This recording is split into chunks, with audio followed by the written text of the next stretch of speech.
السلام عليكم ورحمة الله وبركاته. الحمد لله رب العالمين. الصلاة والسلام على رسول كريم أما بعد. அன்பார்ந்த அல்லாஹ்வினுடையவர்களே, நபி ஸல்லல்லாஹு அலைஹி வஸல்லம் அவர்கள் கூறினார்கள், யுபஅது குல்லு அபதின் அலா மா மாத அலைஹி. ஒவ்வொரு அடியாரும் எந்த நிலையிலே மரணிக்கிறாரோ அதே நிலையில் எழுப்பப்படுவார்கள் என்று கூறினார்கள். அன்பானவர்களே, நமக்கு நாளை மறுமை நாளில் அல்லாஹ்வின் முன்பு எம்மளை எழுப்பப்படும் போது நாம் நல்ல நிலையில் எழும்ப வேண்டும் என்கிற ஆசை எமக்கு எல்லோருக்கும் இருக்கும். இவ்வாறு நாம் எழுப்பப்பட வேண்டும் என்று சொன்னால் நாம் என்ன செய்ய வேண்டும்?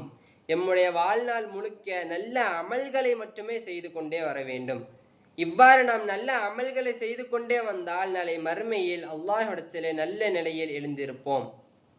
உதாரணத்துக்கு நாம் குர்ஆனை ஓதிக்கொண்டே இருக்கிறோம். நாம் குர்ஆனை ஓதிக்கொண்டே இருக்கும் போதே எமக்கு மரணம் வந்து விடுகிறது. அப்போது நாளை மறுமை நாளில் நாம் அல்லாஹ்விடத்திலே எழுப்பும் போது குர்ஆன் ஓதிய நிலையிலே எழுப்புவோம். அல்லாஹ் அக்பர், எவ்வளோ பெரிய பாக்கியம்! ஆனால் நாம் மரணிக்கும் போது தீய அமல் செய்த நிலையில மரணித்தால், உதாரணத்துக்கு நாம் போதையான நிலைமையில மரணிக்கிறோம். நாளை அல்லாஹ்வின் முன்பு நாம் எழும்பும் போது போதையான நிலைமையில எந்திரிப்போம்.